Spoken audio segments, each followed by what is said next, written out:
Fala aí, pessoal, beleza? Aqui quem está falando é Bruno Bittar e eu sou mediador de Química dos Polos Penha e Rocinha.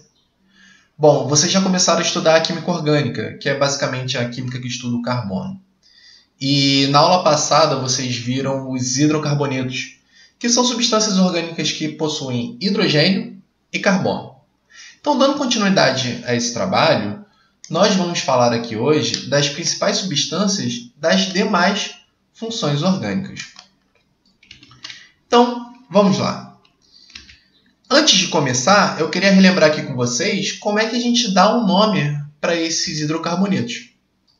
A gente tem aquela parte que é o prefixo, que nos indica a quantidade de carbonos. Então, se a gente tem um carbono, o nosso prefixo vai ser met. Se a gente tem 2 carbonos, o nosso prefixo é et. 3 carbonos prop. 4 carbonos but. 5 carbonos pent. E a partir daí, os prefixos eles seguem aqueles radicais gregos para quantidade.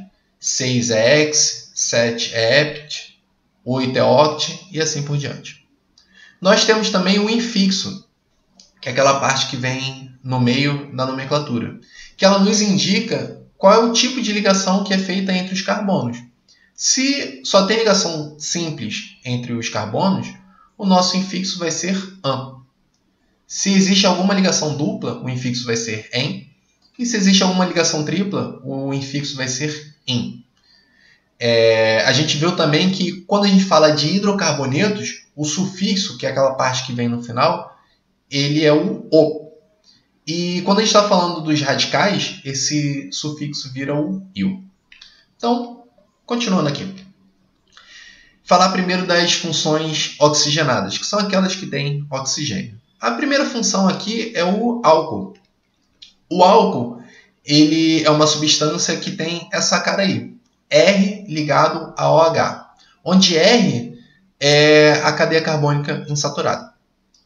Então perceba que o álcool ele é uma cadeia carbônica, tipo um hidrocarboneto, só que nesse hidrocarboneto um dos hidrogênios foi substituído por um OH. Lembrando que é uma cadeia carbônica insaturada, ou seja, que não tem ligação múltipla. A nomenclatura dos álcools segue a mesma nomenclatura dos hidrocarbonetos. Prefixo, mais infixo, mais sufixo. Só que no caso do álcool, o sufixo vai ser ol. Por que ol? Só lembrar da palavra álcool. Álcool termina em ol. Então, o sufixo da nomenclatura dos álcools vai também terminar em ol. E dos álcools, o que a gente mais conhece é o etanol. Etanol tem 2 carbonos, por isso é et. Entre esses carbonos tem uma ligação simples, por isso an. E por ser um álcool, termina em ol. Esse etanol é o mesmo que a gente encontra em álcool em gel, em bebidas alcoólicas e nos postos de gasolina. É usado como combustível para os carros comuns. Só que, é como eu falei, álcool é uma função orgânica. Então, existem outros álcools diferentes do etanol. Como, por exemplo, aqui o metanol. Metanol porque só tem um carbono. O metanol ele é usado como combustível daqueles carros de Fórmula Indy. Aquela corrida que é parecida com Fórmula 1. E ele também pode ser encontrado em bebidas destiladas de alambiques clandestinos. Porque o que acontece? Nesses alambiques clandestinos, que a pessoa às vezes faz a bebida no fundo do quintal da casa dela, por não ter um controle de qualidade rigoroso, pode ser que na hora da fermentação da bebida acabe sendo formado metanol e na destilação esse metanol não seja totalmente retirado. E é um perigo, porque o metanol ele é muito tóxico para a gente, podendo causar cegueira ou até mesmo a morte. A próxima função orgânica é o aldeído. E o aldeído tem essa cara aí. É uma carbonila, esse grupo funcional C-O, ligado a um radical orgânico, ou seja, uma cadeia carbônica. E como é que é a nomenclatura dos aldeídos? Ela segue o mesmo princípio da nomenclatura de hidrocarbonetos. Prefixo, mais infixo, mais sufixo. Só que no caso do aldeído, o sufixo vai ser al. Al de aldeído. Então, por exemplo, o CH2O. CH2O é um aldeído que só tem um carbono. O nome dele, então, vai ser metanal. O metanal ele é muito conhecido por nós com um nome comum, que é o formol. Formol que é encontrado nesses produtos cosméticos para alisar o cabelo. Novamente, assim como o metanol, o metanal, o formol, ele é uma substância muito tóxica para a gente. Então, é fortemente não recomendado que a gente use esse produto tanto no cabelo ou em alguma parte do nosso corpo, porque ele, além de ser absorvido pela pele, se a gente inalar ele, a gente acaba se intoxicando. Então, um problema tanto para quem aplica no próprio cabelo, quanto para a pessoa que está aplicando esse produto em uma outra. Terceira função orgânica é a cetona. Isso mesmo, você não ouviu errado. Cetona. Cetonas são substâncias orgânicas que têm essa cara aí. O grupo funcional carbonilo, C dupla O, ele se encontra entre dois radicais orgânicos, diferente do aldeído, onde a carbonila está no carbono da ponta. Tá bom? Na cetona, a carbonila fica no meio. E a nomenclatura, novamente, segue o mesmo princípio da nomenclatura de hidrocarbonetos. Prefixo, mais infixo, mais sufixo. Só que nesse caso, o sufixo vai ser ona, de cetona. A cetona mais conhecida é a propanona, que é por nós conhecida como acetona, simplesmente. Ela era encontrada em removedores de esmalte, mas por conta dela ser usada para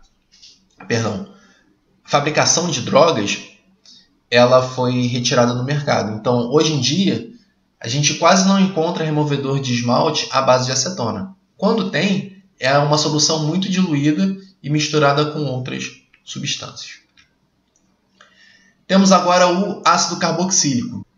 Os ácidos carboxílicos eles têm essa cara. É o grupo funcional carboxila, C-O-O-H, ligado a uma cadeia carbônica. A nomenclatura ela é parecida com a nomenclatura de hidrocarbonetos. Só que no começo a gente tem que indicar que está falando de um ácido.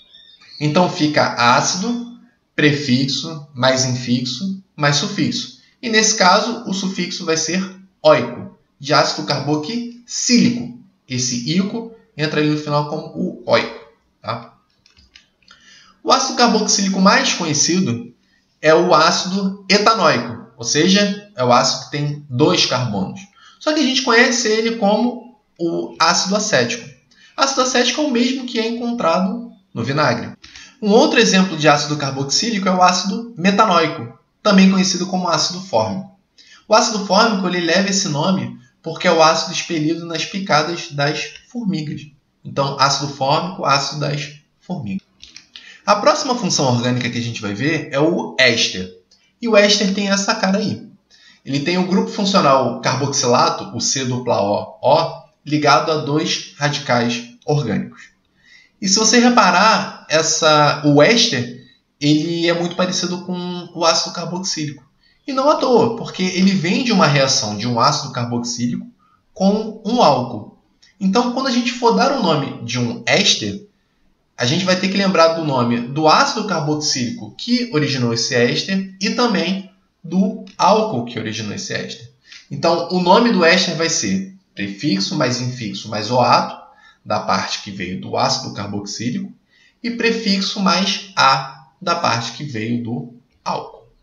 Então vamos pegar como exemplo essa esterificação, que é uma reação de formação de éster. Eu tenho reagindo aqui o ácido metiete-prop propanóico com o metiete-prop butanol.